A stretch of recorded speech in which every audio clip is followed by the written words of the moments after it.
বিরতির পরে এখন ক্লাস হলো শুরু। বিরতির মাঝে আমরা খাওয়া দাওয়া করি, নামাজ পড়ি, তারপর অপেক্ষা করতে থাকি কখন সময় হবে, ক্লাস শুরু হবে।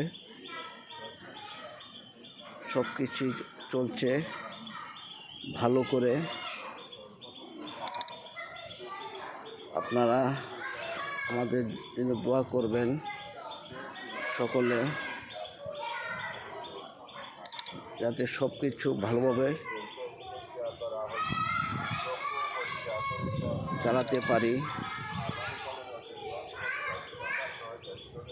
শিশুদেরকে সুশিক্ষায় দিয়ে তাদেরকে গড়ে তুলতে পারি, তারা যেন মানব সম্পদে রূপান্তরিত হয়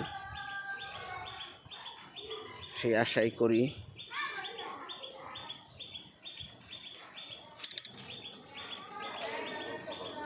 যাই হোক,